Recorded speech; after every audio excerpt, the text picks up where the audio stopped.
দেবোপম লামাজির আমন্ত্রণে শঙ্কর মহারাজ ভারত তিব্বত সীমান্তে নির্দিষ্ট দিনের আগেই চলে এসেছেন। ধারচুলার SDM এর সীমান্ত ভ্রমণের আবেদনপত্র তার সঙ্গে আছে। সাথে এসছেন নিমাইদা ও ঝন্টুদা। এই ক্ষেপে তাঁরা তিব্বত সংলগ্ন পিথরাগড়ের অঞ্চলটা দেখবেন। এই পথে মহত্বপূর্ণ দুই তীর্থ ওম পর্বত এবং আদি কৈলাস।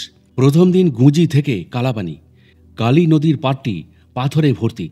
পথে রয়েছে হিমবাহ সৃষ্ট অগণিত ঝর্ণা এবং নিবিড় ঘন অরণ্য।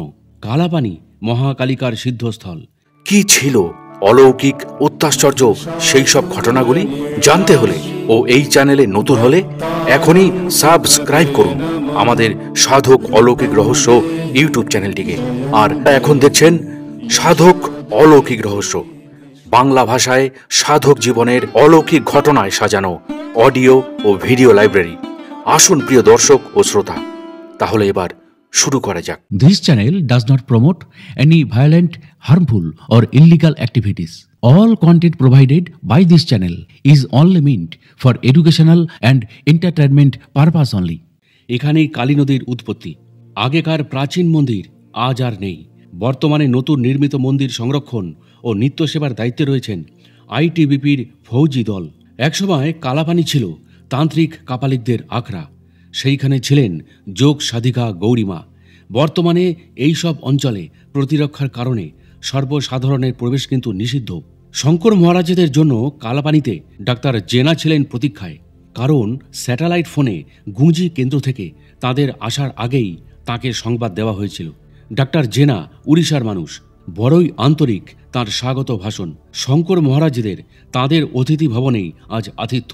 সূর্যাস্তের সাথে সাথে আবহাওয়া মণ্ডলে তাপমাত্রা হু হু করে নামতে শুরু করেছে। প্রবল ঠান্ডায় ঠকঠক করে কাঁপলেও ফৌজি ব্যবস্থা কিন্তু ছিল উপযুক্ত। কষ্ট হলো না শঙ্কর মহারাজদের। পরের দিন নাভিটাং। নাভিটাং থেকে তিব্বতের লিফু লেক পাস মাত্র 6 কিলোমিটার। হিমালয়ের এখানেই সতী অঙ্গ নাভি পড়েছিল। এই জন্যই স্থানটার নাম নাভিটাং। শক্তিপীঠ বলেই এর মান্যতা। এখানে কুমায়ুন মণ্ডলের যাত্রী আবাস এবং ITBPর ক্যাম্প ছাড়া অবস্থানের কোনো বিকল্প ব্যবস্থা নেই। এখান থেকেই ওং পর্বত দেখা যায়। চারিদিকে তুষারাবৃত হিম শিখর, গাছগাছালির চিহ্ন মাত্র নেই। এই জন্য রাতে তাপমাত্রার সাথে সাথে অক্সিজেনের মাত্রাও কমে যায়। সূর্যাস্তের রাঙা আলোয় ওং পর্বত যারা না দেখেছেন তাদের বোঝানো যাবে না এর লালিমা আর লীলা বৈচিত্র্য। এ কেবল দর্শনীয়। এই বিহ্বল দৃশ্য দর্শনের ভাষা শঙ্কর মহারাজের ছিল না। এই পর্বতের মাথার উপরে তুষারপাতে প্রকৃতির দেখা ওং পর্বত রূপবাক্য ও মনের অতীত। ওং পর্বত দর্শনে তিনি হতবাক এবং স্তম্ভিত। এখানেই ITBPর বাংকারেই তার রাত্রিবাস হয়েছিল। দূর থেকে নাভি ও ওং পর্বত দর্শন, সেবন ও পূজন বন্দন করে তারা নেমে এলেন কালাপানি। এদিন আর সেখানে অবস্থান না করে অধিকারী আবাসে খাওয়া দাওয়া সেরে ফৌজি গাড়িতে তারা পৌঁছলেন গুজি কন্ট্রোল অফিসে। এটি এই পথে সীমান্ত সুরক্ষা ITBPর কন্ট্রোল কার্যালয়। দেখতে উল্টো সরার মতো উপত্যকা এটি। এখানেই কালী ও কুটি নদীর সঙ্গমস্থল। সামনেই নেপালের বিশিষ্ট তুষার শৃঙ্গ মাউন্ট আপি যেন হাত ছানি দিয়ে ডাকছে। সূর্যাস্তে আপির রং ও রূপ অসাধারণ।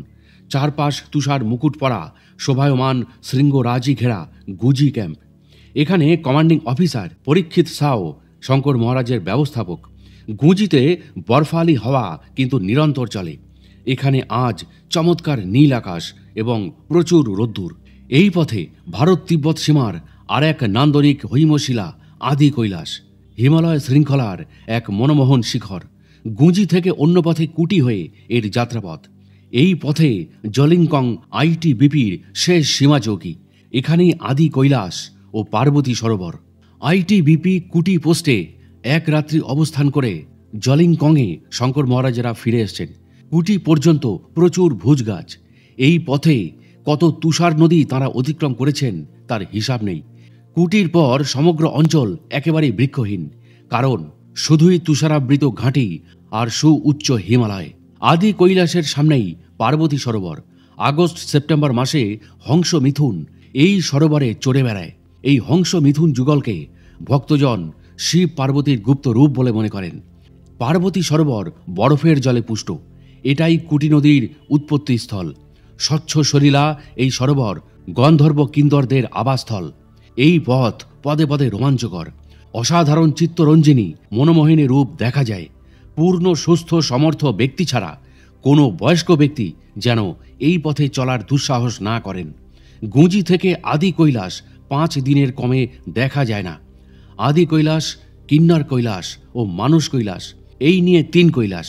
আদি কৈলাস ও কিন্নর কৈলাস ভারতে উত্তরাখণ্ড ও হিমাচলে। একমাত্র মানস কৈলাস ভারতের বাইরে তিব্বতে। মানস কৈলাস ও আদি কৈলাস নানা প্রকারে সমতুল্য। জনশ্রুতি আছে, তীর্থ মাহাত্ম্য এবং আধ্যাত্মিক মান্যতা এই দুয়েরই আছে। ভারত তিব্বত সীমা সুরক্ষা বলের ছাউনি লামারি, ছিয়ালেক, গার্বিয়াং, গুজি, কালাপানি, নাভিটাং, কুটি, জলিংকাং সর্বত্র ফৌজিদের আদর আপ্যায়ন শঙ্কর মহারাজ অনেকদিন মনে রাখবেন।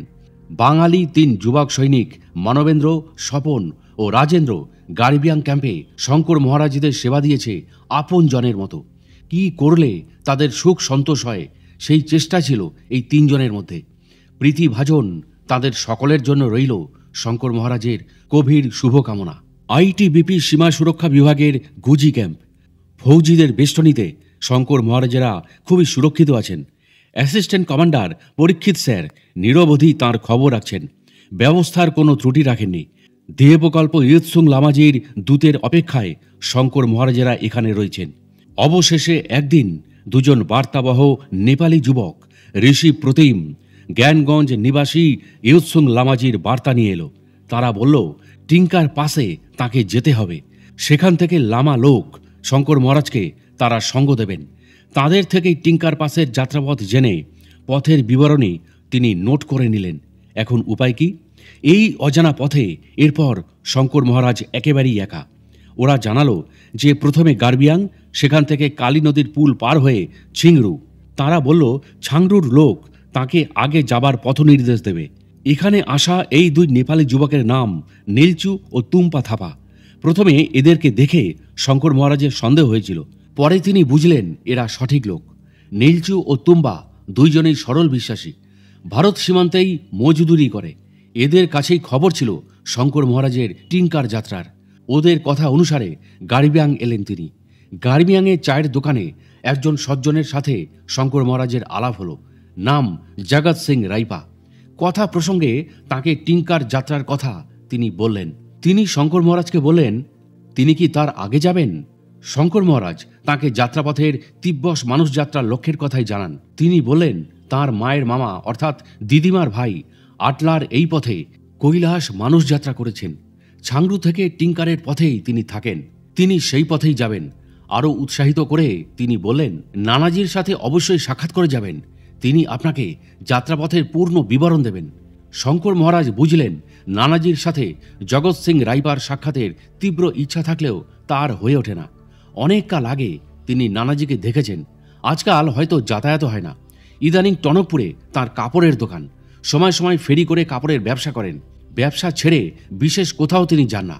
অত্যন্ত জরুরি প্রয়োজনে আজ তাকে গুজিতে মোহন সিং গুজিয়ালের কাছে যেতে হবে। শঙ্কর মহারাজ তাকে জিজ্ঞাসা করলেন আপনার নানাজির নাম কি।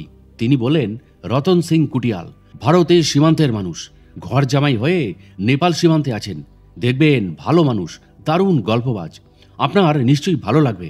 তার মায়ের মা তার একমাত্র বোন, নিঃসন্তান রতনজি আর তার বৃদ্ধ স্ত্রী 2 জনেই থাকেন। হয়তো সমর্থ থাকলে তিনি শঙ্কর মহারাজের সহযাত্রী হয়ে কৈলাসেও যেতে পারেন। অত্যন্ত আগ্রহ ভরে রায়বাজি বললেন যে তিনি আরও খুশি হবেন যদি নানাজিকে তার একখানা জ্যাকেট শঙ্কর মহারাজ পৌঁছে দেন। জগৎ সিং রায়বাজির কথাতে শঙ্কর মহারাজ বিশেষভাবে প্রভাবিত হলেন। তার নানা রতন সিং কুটিয়ালের সঙ্গে সাক্ষাতের ইচ্ছা শঙ্কর মহারাজের আরও বলবতী হল। তিনি সানন্দে জগৎ সিং রাইপার দেওয়া উপহার জ্যাকেট অবশ্যই তার নানা রতন সিং কুটিয়ালকে দেবেন বলে সেটিও তিনি ঝালিয়ে নিলেন। কালী নদীর ওপর পুলটির নাম সীতাপুল। সীতাপুল টলমল করছে, চলতে গেলেই দুলছে। ভয়ে ভয়ে শঙ্কর মহারাজ অত্যন্ত সন্তর্পণে পার হয়ে এলেন ছাংরু। ছাংরু থেকে এক দম্পতি কাঠ সংগ্রহে জঙ্গলে যাচ্ছিল। পথ দেখিয়ে কিছু দূর সাথে চলার পর তারা অন্য পথে চলে গেল। কমণ্ডলুতে রাখা ভিজে ছোলা আর গুড় চিবোতে চিবোতে শঙ্কর মহারাজ এবার একা চললেন। ছায়া ঢাকা মায়াবরণ সুপ্তিগহন রাজ্য, অগণিত পার্বত্য ঝর্ণা আর ভয়াবহ সংকীর্ণ চড়াইপথ। অতি সাবধানে তিনি চলছেন। প্রস্তর সমাকুল রাস্তা, বিভিন্ন জায়গায় হিম জলের ঝর্ণাধারা অতিক্রম করা অত্যন্ত কষ্টসাধ্য ও সংকট সংকুল। অবশেষে সন্ধ্যার সময় রতন সিং কুটিয়ালের বস্তিতে এলেন শঙ্কর মহারাজ। সূর্য তখন অস্তাচলে, তবুও বস্তিতে এখনও কেউ ফেরেনি। দিনভর দরজা বন্ধ করে তারা নিজের নিজের কাজে যায়। কোনো বাড়িতেই লোক ছিল না। অগত্যা এক বৃদ্ধাকে পেয়ে রতনজির আবাস শঙ্কর মহারাজ জেনে নিলেন। বসতি থেকে বিচ্ছিন্ন রতনজির নিবাসস্থান। বসতি অর্থাৎ ৮-১০ পরিবারের বাস। রতনজির আস্তানা জানতে চাইলে বৃদ্ধা রতনজির ঘরটিকে সংকেত করে নেপালি ভাষাতেই কী সব বলল। হাত পা মলছে আর অদ্ভুতভাবে হাত চক্রাকারে ঘুরিয়ে উত্তেজিত হয়ে কী সব বলে চলল। কি বলছে নেপালি গ্রাম্য দুর্বোধ্য ভাষায় শঙ্কর মহারাজ বুঝলেন না। রতনজির বাসস্থানের দিকে ইশারা করে বৃদ্ধা যে উত্তেজিত তা স্পষ্ট তিনি বুঝলেন। এরপর এক সুড়িপথ ধরে এগিয়ে চললেন শঙ্কর মহারাজ, যেখানে রতনজির অবস্থান। বৃদ্ধার ইঙ্গিত অনুসারে এগিয়ে আসতেই শঙ্কর মহারাজ দেখলেন এক জলের কুণ্ড দেখা যাচ্ছে। এদিক সেদিক দেখতেই গাছপালাতে ঢাকা রতনজির অতি পুরনো কোঠাবাড়ির অঙ্গনে তিনি এসে দাঁড়ালেন। ঘরের ছাউনি খড়ের, তা অতি জীর্ণ হয়ে গেছে কালের নিয়মে। ঘরের উঠোনে ঝরা পাতা আর ঘাস গজিয়ে এমন একটা লাগছে যেন বহুদিন এখানে কারোর চলাফেরা হয়নি। দরজা বন্ধ ছিল। সন্ধ্যা ঘনিয়ে আসছে। অর্ধেক আলো অর্ধেক ছায়া। রতনজি আছেন কি নেই তা তিনি বুঝতে পারছেন না। ভয়ে উৎকণ্ঠিত শঙ্কর মহারাজ। আগে আর তিনি যাবেন কোথায়? হরিওম হরিওম বলে দরজা খটখটাতেই দরজার একটা পাল্লা খুলে গেল। খোলা পাল্লা ঘরে দরজার ভেতর থেকেই এক বৃদ্ধ শঙ্কর মহারাজকে উঁকি মেরে দেখছেন। শঙ্কর মহারাজ বললেন, বলি এটা কি রতনজির বাসগৃহ? বুড়ো বললেন, হ্যাঁ, আমি রতন সিং। তিনি ভিতরে আসতে ইশারা করলেন। তাঁর আন্তরিক আহ্বানে শঙ্কর মহারাজ ভেতরে আসলেন। ঘরের মধ্যে সংরক্ষিত একটা গাছের গুঁড়ি, সেটাই চেয়ারের মতো করে কাটা রয়েছে। এতেই সেই বৃদ্ধ শঙ্কর মহারাজকে বসতে বললেন। ঘরের ভেতরটা থেকে কেমন যেন একটা ভেজা ভেজা গুমোট গন্ধ। দরজা খুলেই রাখলেন তিনি। রতনজি অবশ্য আপত্তি করলেন না, কারণ শঙ্কর মহারাজ জানেন যে পাহাড়ি মানুষরা সরল সাদাসিধা, অতিথিপরায়ণ ও ভোলা ভালা মন। এবার শঙ্কর মহারাজ তার নিজের পরিচয় দিয়ে সংক্ষেপে তার যাত্রা বৃত্তান্ত তাকে শোনালেন। বৃদ্ধ আগ্রহ ভরে শুনছিলেন শঙ্কর মহারাজের যাত্রার বিবরণী। বৃদ্ধ বললেন, বুড়ো হয়েছি, আবার অসুস্থ আছি, নইলে আপনার সঙ্গে বেরিয়ে যেতাম। অনেক দিন হলো এই বাড়িতে আছি, কোথাও যাই না। কথার ফাঁকে তিনি জানিয়ে দিলেন তাঁর 8 বার কৈলাস মানুষ যাত্রা হয়ে গেছে। শঙ্কর মহারাজ জানতে চাইলেন, নানিজি কোথায়? বৃদ্ধ বললেন, সেও এই বাড়িতে আছে। কুলুঙ্গিতে প্রদীপ জ্বলছিল। আলো আঁধারিতে স্পষ্ট বিশেষ দেখা যাচ্ছিল না। প্রদীপের হালকা আলোয় দেখা গেল রতনজির কুটরগত বিবর্ণ মুখ, ফ্যাকাশে চোখ যেন স্থির নিষ্পলক, দাড়িতে ভর্তি মুখমণ্ডল, কপালে 5-6টি বলিরেখার ভাঁজ, নরবরের সামনের 2টি দাঁত, কথা বলতে গেলেই নড়ছে, মাথায় চুল নেই, দীর্ঘ কান, কানের ভেতর রোমে আবৃত, চর্মসার অতি কৃশ লম্বাটে শরীর। জ্যাকেটের মতো একটা কম্বল চাপকান আর ঢিলা পায়জামা তিনি পরে আছেন। পরিধানে চাপকান আর পায়জামাতে অনেক তালি লাগানো, দারিদ্রতার স্পষ্ট ছাপ। চেহারা দেখে শঙ্কর মহারাজের কেমন যেন লাগছিল। ভাবছিলেন, আর যাই হোক, খোলা মেলা গিরিকন্দরে থাকার চেয়ে এটাই তো নিরাপদ আশ্রয়। শঙ্কর মহারাজ দেখলেন ভেতরে 3-4খানা ঘর। ভেতর থেকে খটখট আওয়াজ আসছে। ভাবি বৃদ্ধা নানি হয়তো খাবারের বন্দোবস্ত করছেন। বৃদ্ধ শঙ্কর মহারাজের কাছে বারবার আসছেন আর যাচ্ছেন। শঙ্কর মহারাজ বলেন, ব্যস্ত হবেন না, কোনো সংকোচ করবেন না, আমার কাছে রুটি আছে, একটা আশ্রয় পেয়েছি, এটাই যথেষ্ট। বৃদ্ধ বললেন, ঘরে আসা অতিথির খাবারের কি হবে এটাই ভাবছিলাম। আমার তো খাবারে অরুচি, বায়ুগ্রস্ত, তাই খাওয়া দাওয়া বিশেষ একটা করি না। দেবার মতো কিছুই নেই। ওই বোতলটাতে ঘি আছে, আপনি না হয় ঘি দিয়ে আপনার রুটি তৈরি করুন। তারপর কাঠের এক চৌকি আর দড়ির খাট দেখিয়ে বলেন, ওই দেখুন, কড়ি কাঠের বিছানা ঝোলানো আছে, শরম সংকোচ রাখবেন না, আপনি আপনার ইচ্ছামতো ব্যবহার করবেন। আহা, ভালো স্বাস্থ্য থাকলে আপনার সহযাত্রী হয়ে আনন্দ ছিল। আজকাল ঘরের বাইরে বেরোই না, নইলে সকালবেলা কিছুটা এগিয়ে দিয়ে আসতাম। সবিনয় শঙ্কর মহারাজ বললেন, আপনি বৃদ্ধ হয়েছেন, আপনাকে কষ্ট দেব না, শুধু বলে দিন সকালে কোন পথ দিয়ে টিঙ্কারে যাব। জলের ধারে 3-3টে রাস্তা। বৃদ্ধ বললেন, সকালে আপনি কুণ্ডের ওপরে রাস্তাটা ধরে উঠবেন। বৃদ্ধকে করজোরে নমস্কার করে শঙ্কর মহারাজ বললেন, আপনার আশ্রয় আছি, পরিচিত হয়ে ধন্য হলাম। ভোরের আলো ফুটলেই আমি যাত্রা করব। এবার তার সম্পর্কিত নাতি জগৎ সিং রাইপারের দেওয়া জ্যাকেটটা তাকে শঙ্কর মহারাজ দিলেন। রতনজি 2 হাত বাড়িয়ে নিলেন। নিউরোবিন, ভিটামিন মন আর লিভ 52 কিভাবে খাবেন বুঝিয়ে দিয়ে তার হাতে শঙ্কর মহারাজ দিলেন।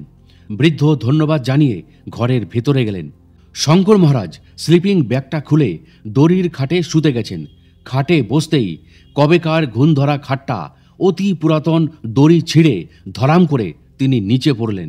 অগত্যা কাঠের চৌকিটায় গেছেন, দেখলেন প্রায় 1 সেন্টিমিটার পুরু ধুলো ময়লার স্তর জমে আছে। এখানে রাত হয়েছে, সাফাইয়ের সময় নেই। অগত্যা তারই উপর প্লাস্টিক বিছিয়ে স্লিপিং ব্যাগে তিনি শুয়ে পড়লেন। তিনি শুয়ে পড়ার পরেও বুড়ো রতন সিং এসে মাথা ঝুঁকিয়ে কয়েকবার দেখে গেলেন। রাতে অনেক ধর্মর গড়গড় আওয়াজ হয়েছে। খুব পুরনো জীর্ণ বাড়িতে ইঁদুর ঠিদুর হতে পারে বিবেচনা করে বিশেষ তিনি নজর দেননি। দিনভর পথে চলার ক্লান্তি ছিল। কখন যে তিনি অঘরে ঘুমিয়েছেন বুঝতেই পারেননি। ভোরবেলা উঠে শঙ্কর মহারাজ দেখলেন জ্যাকেট আর ভিটামিন ট্যাবলেট মেঝেতেই পড়ে আছে। রাতে খাট ভাঙার অপরাধে 100 টাকার 5খানা নোট চৌকিতে রেখে জ্যাকেটটা দিয়ে চাপা দিয়ে সকালেই শঙ্কর মহারাজ সেখান থেকে বিদায় নিলেন। মাইল খানেক হাঁটার পর এক নবীন সন্ন্যাসীর সঙ্গে শঙ্কর মহারাজের দেখা হলো। সেই সাধক তার আগেই চলছেন। চলতে চলতেই তিনি জিজ্ঞাসা করলেন যে তিনি মানুষ যাত্রী কিনা। শঙ্কর মহারাজ বললেন, হ্যাঁ তিনি মানুষ যাত্রী। বলেন, তাহলে আসুন, আজ বৈদানী মঠে বিশ্রাম হবে। বলেন, বৈদানী মঠ আর কত দূর? বলেন, আর 10-11 কিলোমিটার হবে। আমি তো আপনার সাথেই আছি, উচিত সময় আপনাকে পৌঁছে দেব। চলার পথে সন্ন্যাসীর পরিচয় শঙ্কর মহারাজ জানতে চাইলে বলেছিলেন, নৈমিষারণ্যবাসী স্বামী রাঘবানন্দ তিনি। শঙ্কর মহারাজ আগ্রহ ভরে তার কাছে চলার চেষ্টা করছেন, কিন্তু কাছাকাছি হলেই তিনি তরিতে এগিয়ে যাচ্ছেন। কিছুতেই তিনি কাছাকাছি হতে চাচ্ছেন না, দূরত্ব রেখেই হাঁটছেন। শঙ্কর মহারাজ ভাবছেন কত রকম মনেরই মানুষ হয়, দূরত্ব নিয়ে চলতে চান, চলুন, এটা তার ব্যক্তিগত অভিরুচি। শঙ্কর মহারাজও তার সামনে আর আসার আগ্রহ দেখালেন না। এই জন্য তিনি নীরবে রাঘবানন্দের সাথে দূরত্ব বজায় রেখেই আগে পিছে চললেন। প্রায় 18 কিলোমিটার চড়াই উতরাই পার্বত্য পথ অতিক্রম করতেই সূর্য অস্ত গেল। আজও আলো আঁধারি ঘেরা অস্ফুট সন্ধ্যায় বৈদানী মঠে তিনি পৌঁছালেন। বৈদানী মঠের ফটক দিয়েই নবীন সন্ন্যাসী সন্ধ্যার অন্ধকারে কোথায় যেন মিলিয়ে গেলেন। কোথায় গেলেন তা শঙ্কর মহারাজ বুঝতে পারলেন না।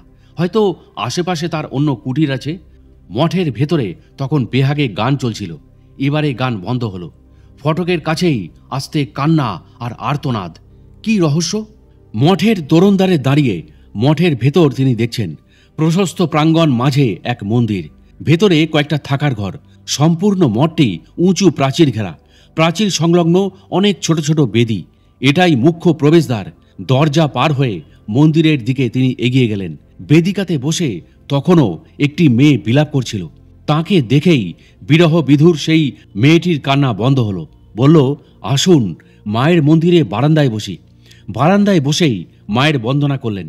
দেখলেন বিগ্রহের সামনে চতুর্মুখে প্রদীপের 4টি শিখা দপদপ করে জ্বলছে। মূর্তিটি হল মা ছিন্নমস্তার। মিথুনরত মানব মানবী তাঁর চরণতলে। মায়ের কাটা মুন্ডে রক্তধারা, পাশের প্রেতিনী দুটির মুখে। ভয়ে লাগার মতো সেই বিগ্রহটি। শঙ্কর মহারাজ বললেন, এখানে আর কে কে আছেন? তরুণীটি উত্তর দিল, মা ছিন্নমস্তা আর আমি। বলি, এই জনহীন বনপ্রদেশে তুমি একলা? কে এই মঠের মালিক? কেনই বা এত কান্না? কন্যাটি বলল, মহারাজ, সবই বলছি। মা মঠের অধিষ্ঠাত্রী, মাই মালিক, আর আমি এক জীবন্ত অভিশাপ। অভিশপ্ত আমি এখানে অনেক কাল আটকে আছি। দিল্লিতে তখন শাহ আলম বাদশাহ, বাংলায় তখন কোম্পানির শাসন। সেই সময় আমি রোহিলখণ্ডের এক রাজার একমাত্র কন্যা রাজকুমারী মালতী। বাবার ইচ্ছা ছিল আমাকে বিয়ে দিয়েই জামাই বেটিকে রাজ্যভার দেবে। বিপুল সমারোহে আমার বিবাহ সম্পন্ন হলো। বরযাত্রীর শোভাযাত্রা নিয়ে আমরা শ্বশুর বাড়ির পথে ফিরছি। বনপথে অতর্কিতে আমরা ডাকাতের হাতে পড়ি। ডাকাত দল আমাকে লুট করে অবধ রাজ্যের নবাবের হাতে উপহার দেবে, এটাই ছিল ডাকাত দলের উদ্দেশ্য। পুরোটাই ছিল নবাবের পরিকল্পিত কৌশলী ষড়যন্ত্র। জঙ্গলে দস্যু দলের সাথে সম্মুখ যুদ্ধে রহিলাখণ্ডের ভাবী উত্তরাধিকারী আমার স্বামী গুরুতর ঘায়েল হয়ে সেখানেই মারা গেলেন। আমি পাপিয়সী হয়ে সন্তর্পণে বনপথে পালালাম। তারপর ছদ্মবেশে নৈমিষারণ্যের গৌমতীর তটে এক মন্দির বানাই। সেখানেই আমার মা দিদিমাকে নিয়ে বৈধব্য জীবনব্রতে পূজা অর্চনাতে আত্মলীন হয়ে যাই। দিদিমার পরামর্শে এক নবীন সন্ন্যাসী রাঘবানন্দজির কাছে আমি দীক্ষাপ্রাপ্ত হলাম। মেয়েটির কথা শুনে ভারী অবাক হলেন শঙ্কর মহারাজ। মনে মনে ভাবলেন, পাগলি মেয়ে কি সব কথা বলে! শাহ আলাম, বাদশাহ, কোম্পানির শাসন, অযোধ্যার নবাব, রৈলাখণ্ডে রাজকুমারী, কি এর বাস্তবতা! মেয়েটি তো 15-16 বছর বয়সী এক তরুণী, কাঁচা বয়স। যাগে দেখা যাক ইতিবৃত্তের কোথায় ইতি হয়। সজল চোখে মেয়েটি তার কান্না ভরা অতীত বলে চলেছে, আর চোখের জল যেন তার শ্রাবণ ধারা। শঙ্কর মহারাজ বললেন, মালতী, এ কথা বলতে তোমার যদি কষ্ট হয় তবে সে কথা আর নাইবা বললে অন্য প্রসঙ্গ করো। মালতী বলল, কষ্ট হলেও তো আপনি শুনছেন, এ কথা আজও আমি কাউকে শোনাতে পারিনি। এতদিন পর আপনার মতো অনুভবী সহৃদয় শ্রোতা পেয়েছি। বেদনার কথা বলে একটু হালকা হতে চাই। শঙ্কর মহারাজ বললেন, তাহলে বলো, তারপর কি হলো? সে বলল, স্বামী রাঘবানন্দজির কুটির অতীব প্রীতিকর লাগতো আমার। আমি দিদিমাকে ছেড়ে গুরুজির আসন কুটিরেই অর্ধেক সময় থাকতাম। গুরুজি অতিশয় সংযমী, স্নেহপ্রবণ, করুণায় আমাকে আপ্লুত করে রেখেছিলেন। তার স্নেহসুধা বর্ষণে আমি স্নাত হচ্ছিলাম। গুরুজির প্রগাঢ় স্নেহ, প্রেম, করুণা ধীরে ধীরে গভীর প্রেমে পরিবর্তিত হলো। আমি অবুঝ কিশোরী, বয়সের দোষে আমি তাই গুরুজিকে কামনার দৃষ্টিতেই দেখেছি। একদিন এক অজ্ঞাত আকর্ষণে সম্মোহিত হয়ে তৃষিত কামনা বাসনায় গুরুজিকে বাহু বন্ধনে জড়িয়ে ধরলাম। গুরুজি বয়সে তরুণ, উজ্জ্বল যৌবন, উজ্জ্বল গায়ের রং, তার উপর ব্রহ্মচর্য সাধনের ফলে দীপ্ত তেজ। আমার বয়োধর্মের মনোগত ভাব বুঝতে তার দেরি হল না। সন্ন্যাসী জীবনের সংযম ভ্রষ্টের আশঙ্কায় জোর করে আমার বাহুবন্ধন খুলে সেই রাতেই, তখনই রাতের অন্ধকারে তিনি দ্রুত বেরিয়ে গেলেন, আর ফিরে এলেন না। খবর করে জানা গেল তিনি কালী নদীর কূল ধরে কৈলাসে যাত্রা করেছেন। আমি তাঁরই অনুসন্ধানে ঘুরে ঘুরে বাউন্ডুলে হয়ে অবশেষে কাপালিকের এই গুপ্ত মঠে আশ্রয় পাই। তারপর সেই স্মৃতি ধূসর অতীতের মর্মজ্বালায় বেহাগে গান গাই, আর অন্তর্বেদনায় হাহাকারে কেঁদে চলি, সুরের গুঞ্জনে দিন কাটাই। তারপর মালতী বলল, এখানেই শেষ নয় মহারাজ। গুপ্ত মঠের কাপালিক আমাকে অতীব আদর করতে লাগলো। আমি তার কপট স্নেহ বুঝে উঠতে পারিনি। আমিও আশ্রয়হীন। ভাবলাম, এখানেই মায়ের মন্দিরে শেষ জীবনটা কাটাবো। এখানে আমি আসার আগে এই মঠে 2 বন্ধু তন্ত্রমতে দীক্ষা নিয়েছিল।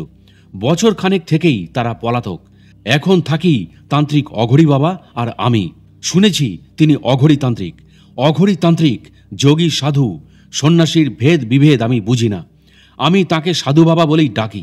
এখানে মায়ের পূজার বনফুল তুলি, মায়ের সেবার প্রসাদ বানাই, সেই প্রসাদ 2 জনে খাই। নৈমিষারণ্যে ফিরে গেলে পূর্বস্মৃতি আরও পীড়াদায়ক হবে, এই মনে করে কাপালিক বাবার আশ্রয় থাকব বলে মন স্থির করেছি। আগে এই মঠের প্রান্তে এক সরোবর ছিল। সেই সরোবর আজ আর নেই।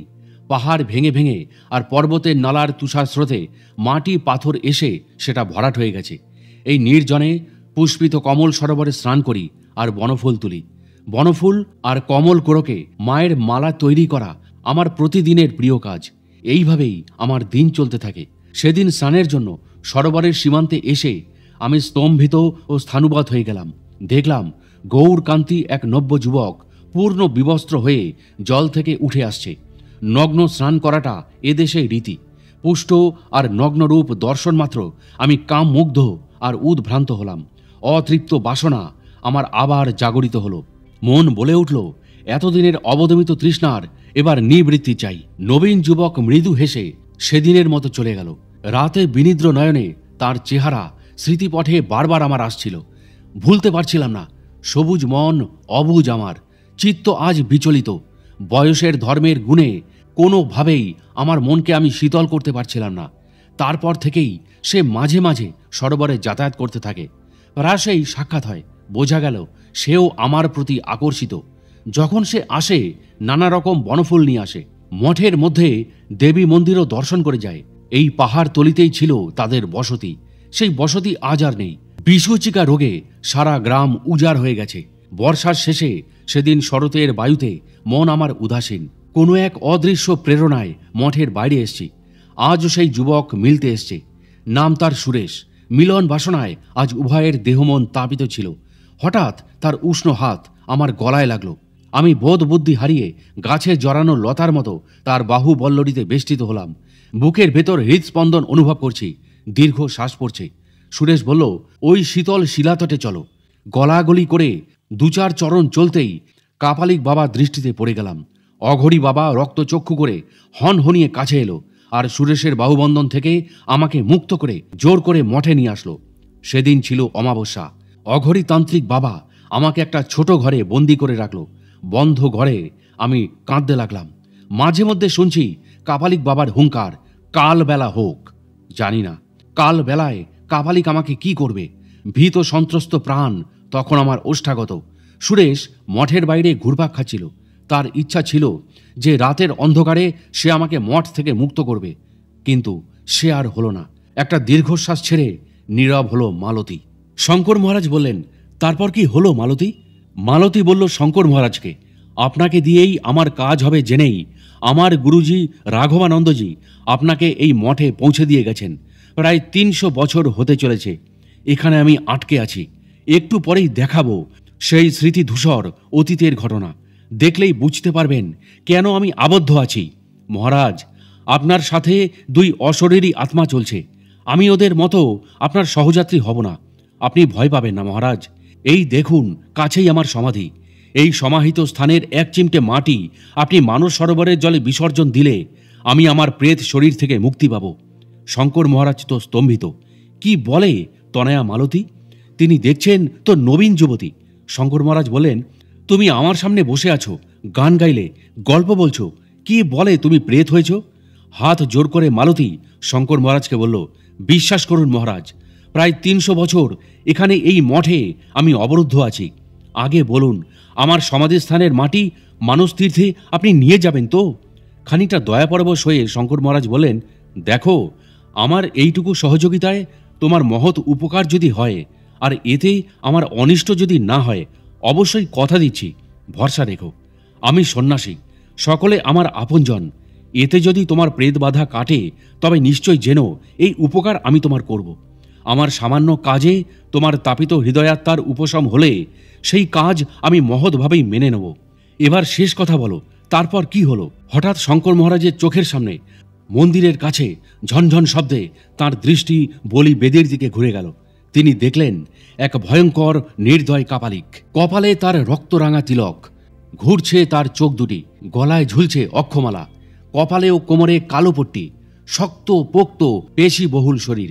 সে তার ভীত আর্ত ক্রন্দনরত তরুণীকে বলপূর্বক টানতে টানতে আনছে। তরুণীর এলানো কেশধাম, ত্রস্ত বিস্ফারিত চোখ দুটি জলে ভরা।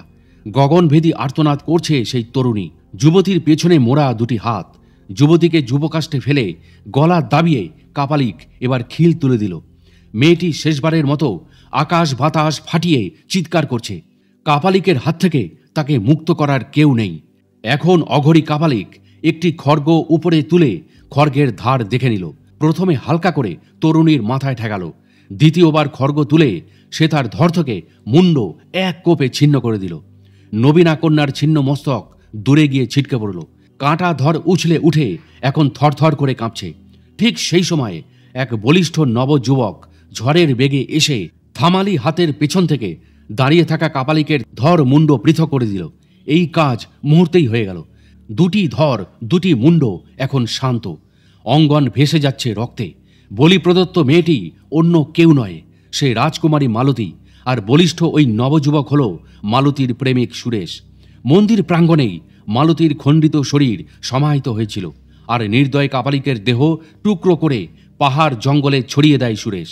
বিভৎস এই হৃদয় বেদরক দৃশ্য দেখে শঙ্কর মহারাজ বেহুশ অবস্থায় মন্দির চত্বরেই পড়েছিলেন। রাতভর তার চেতনা ছিল লুপ্ত। কখন সকাল হয়েছে তার খেয়াল ছিল না। সকালে ছাগল ভেড়ার মস্ত বড় এক পাল উপরে উঠে আসছে। ছাগলের গলায় ঘুঙুর বাঁধা, ঘুনুর ঘুনুর গুঞ্জার ভেসে আসছে। 2জন ভেড়া পালক শঙ্কর মহারাজকে বেহুশ অবস্থায় পড়ে থাকতে দেখে চোখে মুখে জলের ঝাপটা মারছে। যখন হুঁশ হলো তখন তিনি দেখলেন মঠ মন্দিরের চিহ্ন মাত্র নেই। কোথায় মঠ, কোথায় মন্দির? দেখলেন এক প্রাচীন ধ্বংসস্তূপের ওপর তিনি পড়ে আছেন। ভেড়াপালক দুজন বলছে, এখানে এলেন কিভাবে? সকলে জানে এই ভগ্নস্তূপে নানান প্রেতাত্মাদের উৎপাত হয়। রাতভর কি এখানেই ছিলেন? শঙ্কর মহারাজ বললেন, টিঙ্কার পাশে যাব। বিগত পরশু রাত ছিরু বস্তিতে রতন সিং কুটিয়ালের বাড়িতে ছিলেন। তারই বলা পথে এসে এক তরুণ সন্ন্যাসী সেখানে তাকে নিয়ে যায়। এখন তিনি মহা বিভ্রাটে পড়ছেন। তারা বলল, ছিরু বস্তির রতন সিং, তার ঘরে তো কেউ থাকে না। রতন সিং নিঃসন্তান, 2 বছর থেকে ঘর বন্ধ। বুড়ো বুড়ি উভয়ই 5-6 মাসের ব্যবধানে মারা গেছেন। তার আবাস গৃহটি দখলদারি নিয়ে বিবাদ চলছে। অগরু নামে গ্রামের এক মস্তান গায়ের জোরে ঢুকে পড়েছিল। একটা রাতও সে টিকতে পারেনি। মাঝ রাতে তাকে পালাতে হয়েছিল। রতন সিং এর ঘরটা এখন ভুতুরে। ভূত প্রেতের উৎপাতের কারণে ঘরের আশেপাশে কেউ দিনমানেও যেতে সাহস করে না। দেখেননি ঘরের অঙ্গনে ঘাসপাতায় কেমন জঙ্গল হয়ে আছে? উপরে উঠে আসার সময় ছাগল পাল তার অঙ্গনে উঠেছিল। পাল্লা খোলা জানলা দিয়ে তাঁরা দেখলেন ধুলি ধূসর তক্তাপোষের ওপর একটা জ্যাকেট তখনও পড়ে আছে। ঘরের ভেতরে কিরকিরি আওয়াজই শুনে তৎক্ষণাৎ ছাগল পাল নিয়ে তারা এখানে পালিয়ে আসেন। শঙ্কর মহারাজ তাদের কথার কোনো উত্তর না বাড়িয়ে ভাবছেন, এই ভেড়াপালক গ্রুপে এরাও কি প্রেতাত্মা? যেদিকেই তাকান সেদিকেই তো গতরাতের আতঙ্কে প্রেত লীলা দেখছেন। মনে মনে ভাবছেন, ছিন্নমস্তার মন্দির ছিল, কাপালিক মঠের বিশাল প্রাঙ্গণে এত সাধনাগৃহ গেল কোথায়? ভেড়ার পালক দুজন বলল, পরম্পরা শুনে আসছি, এটা আজকের কথা নয়। বহুকাল পূর্বে এটা ছিল তান্ত্রিক সমাজের এক মঠের অবশেষ। মঠের বিনাশ হয়েছে কম করে 200-300 বছর আগে। শোনা যায় এখানে অঘরী তান্ত্রিক সমাজের আখড়া ছিল। আপনার কথা ঠিক, তবে সে কথা আজকের নয়।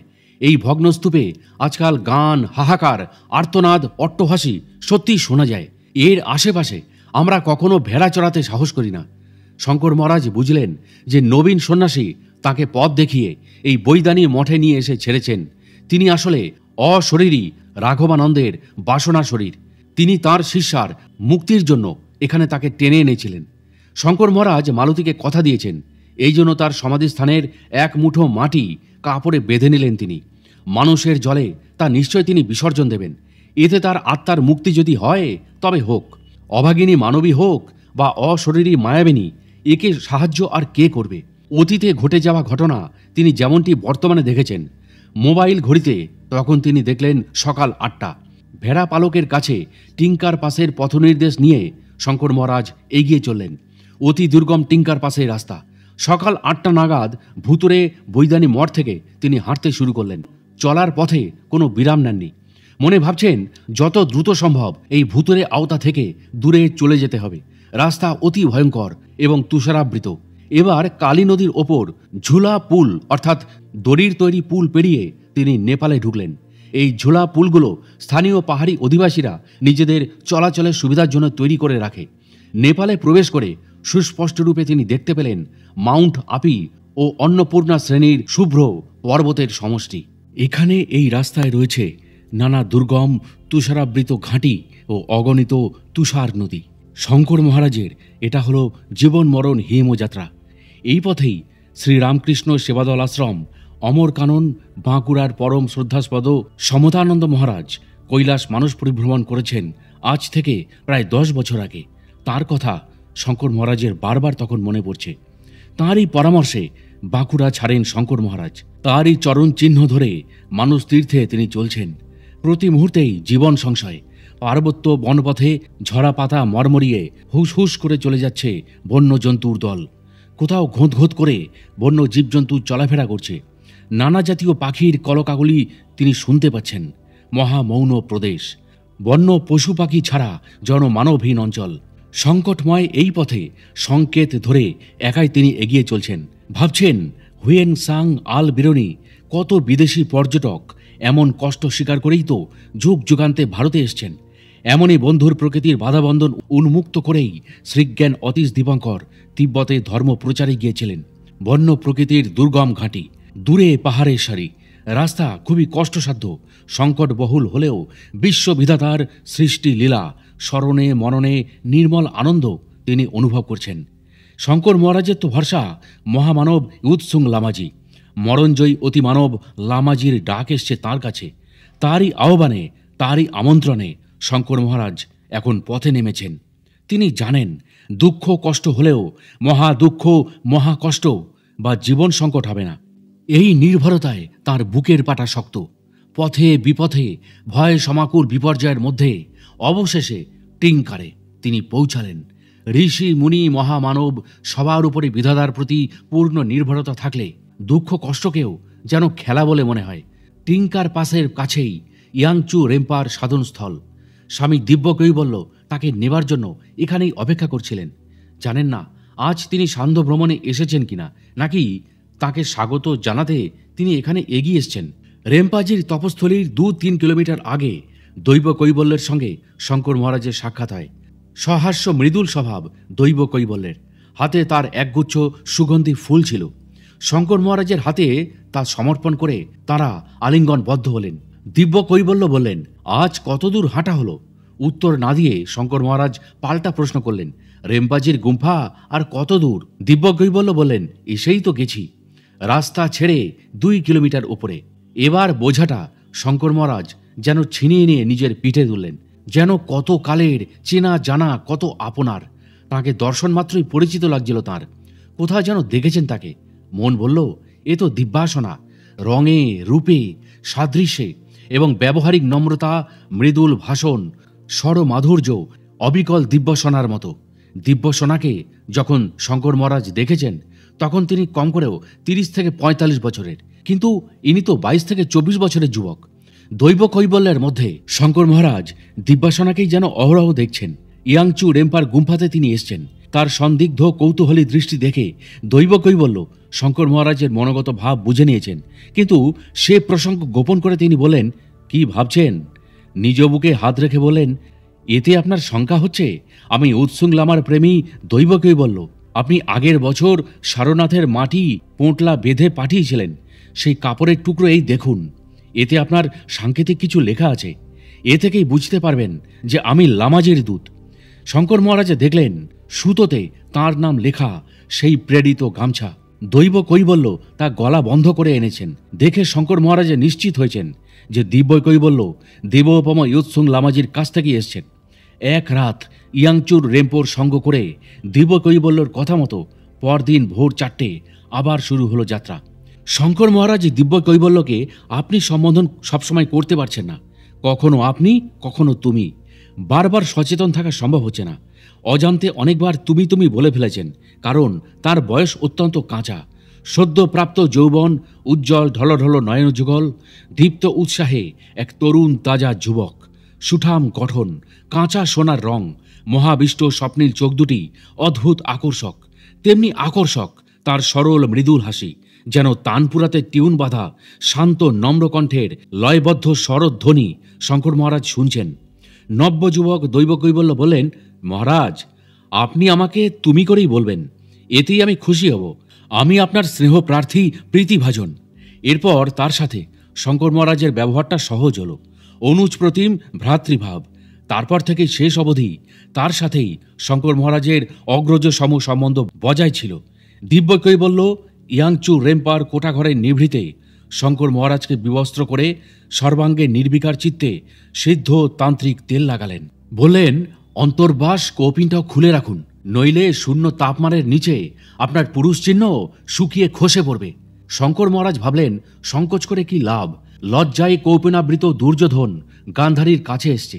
এই কারণেই তার অঙ্গের আবৃত অংশ দুর্বল ছিল। মহাবলী ভীম শ্রীকৃষ্ণের ইশারায় সেই দুর্বল অঙ্গে গদা ঘাতে ঘায়েল করে মহাপাতক দুর্যোধনকে নিপাত করেছিলেন। সম্পূর্ণ নির্বসন করেই দিব্য কৈবল্য তান্ত্রিক তেল মালিশ করল। বলল, এই তন্ত্রসিদ্ধ অঙ্কল তেল লাগানো হলো। আপনাকে এবার পবন বেগে দুর্গম হিমযাত্রাতে অতি সহজে নিয়ে যেতে পারবে না। না লাগবে সর্দি, না লাগবে শ্রান্তি ক্লান্তি। শঙ্কর মহারাজ বলেন, কলকাতায় শ্যামাচরণ কলেজের অবসরপ্রাপ্ত প্রিন্সিপাল জ্ঞানাঙ্কুর গোস্বামী ফেদার জ্যাকেট এবং উইঞ্চিটার দিয়েছেন। এইটাই তো এতক্ষণ পড়েছিলাম। স্মিত হেসে দৈব কৈবল্য বলল, সীমান্ত অবধি এই ড্রেস ঠিক ছিল, কিন্তু -22 ডিগ্রি থেকে 23 ডিগ্রি শূন্য তাপমানের নিচে এই ড্রেস কোনো কাজের হবে না। হাওয়া আটকাবে মাত্র। ইয়ুৎসুং লামাজি এখন সালাম মাঠে অবস্থান করছেন। সেই স্থানের তাপমাত্রা এখন -22 ডিগ্রি থেকে 23 ডিগ্রির নিচে। এই স্থান সাধারণের অগম্য। শঙ্কর মহারাজ বলেন, সর্বজনবন্দীয় লামাজি কি নিজের সাধনপীঠে নেই? দিব্যকৈবল্য বলল, না, তিনি গত 2-3 বছর ওই মণ্ডল ছেড়ে যত্রতত্র থাকছেন। এরপর তার ভৌতিক কায়া ব্রহ্মলীন হবে, তাই সিদ্ধাশ্রমের দিব্যমণ্ডল ছেড়ে তিনি তার প্রেমীজনের কাছে সাক্ষাতে যাচ্ছেন। সাধনার প্রয়োজনে 154 বছরের দেহটা সঠিক ধরে রাখার জন্যই তিনি এতকাল দিব্যমণ্ডলে ছিলেন। আপনার সাথে শালম মঠেই লামাজির সাক্ষাৎ হবে। এই শালম মঠের ঠিকানা তিব্বতবাসীদেরও অজানা। এই গুপ্ত মঠ পিলচু বাবার সিদ্ধাশ্রম। জনহীন দুর্গম হিমপ্রদেশে এর অবস্থান। ভুল করে কেউ এই জায়গায় এসে পড়লে সে তার নিজ অস্তিত্ব হারিয়ে ফেলে। আশ্রমবাসীদের ইচ্ছা ছাড়া কেউ দুবার ঠাহর করে এখানে আসতে পারে না, বললেন দিব্যকৈবল্য। চলার পথেই দিব্যকৈবল্য বলে চলেছে, এখানে বাবাজি মহারাজের স্বাগত সভা আছে। সালাম মাঠেই তার অবতরণ হবে। সিদ্ধগণের কাছে শুনেছি লামাজির পরিনির্বাণের পর বাবাজি মহারাজ ও ঋষি মহাতপা এই সৌরমণ্ডলের বাইরে চলে যাবেন। শঙ্কর মহারাজ প্রশ্ন করলেন, কোথায় যাবেন? দিব্যকৈবল্য বললেন, শুনেছি বাবাজি মহারাজ এই ব্রহ্মাণ্ডের ধ্রুবলোকে এবং ঋষি মহাতপা এই ব্রহ্মাণ্ডের বাইরে এই ছায়াপথের অনন্ত কোটি জীবজগৎ ছাড়িয়ে অতিমানব দেবলোকের দেবতা হয়ে বিরাজ করবেন। শঙ্কর মহারাজ প্রশ্ন করলেন, আমাদের ধরনীর বাইরে কি কোনো জীবকুল আছে? দিব্যকৈবল্য উত্তর করলেন, আপনি কি ভাবছেন এই আমাদের একমাত্র ধরনী যেথায় জীবকুলের বাস? এর বাইরেও অনেক অনেক জীবলোক আছে, যেখানে আমাদের পৃথিবীর মানব থেকেও অনেক অনেক উচ্চতর অবস্থাতে প্রাণীকুল আছে। সেই সব নক্ষত্র লোক আমাদের সৌরমণ্ডলের মধ্যাকর্ষণের বাইরে। প্রসঙ্গত বাংলার মহামানবদের কথা জানতে চাইলে মৃদুল হেসে দিব্যকৈবল্য বললেন, লামাজিকে এই বিষয়ে প্রশ্ন করলেই এর সঠিক উত্তর পাবেন। এরপর যথাসম্ভব নীরবে 2 দিন জীবন মরণ অতি দুর্গম কঠিন কষ্টকর হিমযাত্রার পর ট্রাই জংশনের পাশ দিয়ে ঢলানে তীব্র গতিতে তিব্বত সীমান্তে নেমে এলেন শঙ্কর মহারাজ। চীনা ফৌজ তাদের দেখে চিৎকার করছে। শঙ্কর মহারাজ তো ভয়ে একেবারে কাঁটা। দিব্যকৈবল্য বললেন, ভয় পাবেন না, আপনি ওদের চোখে অদৃশ্য। আপনার শরীরে নানান ঔষধি রস রসায়ন তথা তন্ত্রসিদ্ধ অঙ্কল তেল মলা আছে। আমার নিজের অবহেলার কারণে কেবল আমার ছায়াচিত্র তারা দেখছে। এর বরফালি টিলার ওপর এসে তিব্বতী ভাষাতে দিব্যকৈবল্য কী সব উত্তর দিলে এবং নিরাপদে এক উপত্যকায় তারা দুজন নেমে এলেন। দিব্যকৈবল্য শঙ্কর মহারাজকে প্রশ্ন করলেন, তিব্বতের এই হিমপ্রদেশে 19,000 ফুট উচ্চতা অতিক্রম করতে কষ্ট হয়েছে আপনার? শঙ্কর মহারাজ বললেন, না, স্বাভাবিকই তো এলাম। দিব্যকৈবল্য বললেন, এটা হলো তিব্বতীয় যোগীদের রস রসায়ন মালিশের প্রভাব। শঙ্কর মহারাজ বললেন, এই তেল তিব্বতের বাজারে পাওয়া যাবে? দিব্যকৈবল্য বলল, না না, এটা কেবল হিমপ্রদেশে একান্তবাসী সন্ত সমাজ জানে। সার্বজনীন প্রয়োগ কৌশল প্রচারিত হলে এর অপপ্রয়োগ হবে। শঙ্কর মহারাজ আর কথা বাড়ালেন না। সন্ধ্যার আগে আরও 2টি হিমাচ্ছাদিত পর্বত পেরিয়ে এক মহামৌন পার্বত্য ঘাঁটিতে তারা পৌঁছালেন। দিব্যকৈবল্যকে অনুসরণ করে সম্মোহিতের মতো এগিয়ে চলছেন শঙ্কর মহারাজ। বাইরের দ্বারে কষায় বস্ত্র পরিহিত এক সন্ন্যাসীর সঙ্গে তাদের সাক্ষাৎ হলো। মনে হলো ইনিও ওই মণ্ডলীর সদস্য। ইশারাতে এগিয়ে যেতে তিনি সংকেত করলেন। এখানে কেউ কারোর সঙ্গে মুখে কথা বলে না, সকলেই মৌন। চোখের ভাষাতে বুঝে নিতে হয়। অব্যক্ত কথ্যভাব। বিশাল প্রাঙ্গণ পেরিয়ে 5-6টি সাধনালয়গুলি পেরিয়ে আরও এক অঙ্গনে তারা এলেন। এটি আগের চেয়ে কম চওড়া। এই ঘরের অঙ্গনটিতে যথেষ্ট আলো রয়েছে। কোথা থেকে এক দীপ্তিমান কিরণের সম্পাতে আলোকোজ্জ্বল কিনা শঙ্কর মহারাজ বুঝলেন না। ওই সব ভৌতিক বিষয় তার কোনো কৌতূহলই নেই। এবার আরেকটা ফটক পার হয়ে সুন্দর এক প্রাসাদোপম ভবনে তিনি উপস্থিত হলেন। তার মনে হলো এটি কোনো রাজা মহারাজার যোগ্য মহল। এর ভেতরে অনেক অনেক সাধনা কক্ষ, প্রাঙ্গণ সহ গৃহতল বিচিত্র বর্ণময় বহুমূল্য প্রস্তর দ্বারা বিন্যস্ত। মহাযোগী উৎসুংলামা ভারতে মোগল সম্রাট আকবরের সমকালে ত্রিকালদর্শী যোগী ছিলেন। মধ্যপ্রদেশের রানী দুর্গাবতীর দরবারে তিব্বত থেকে পায়ে হেঁটে 3 মাসে লামাজি ভারতে এসেছিলেন। তারপর থেকে 3 বার তিনি পরকায়া নিয়েছেন। তার বর্তমানে দেহটিও তিব্বতীয় কোনো এক যুবকের। এই সময় তিনি ছিলেন 154 বছরের, একই দেহে আছেন। পূর্ব ঘোষণা আছে তিনি 2016 সালের অগাস্টে ব্রহ্মলীন হবেন। বেনারসের এক গুপ্ত ভূতল মহলে তার সঙ্গে প্রথম শঙ্কর মহারাজের আলাপ হয়।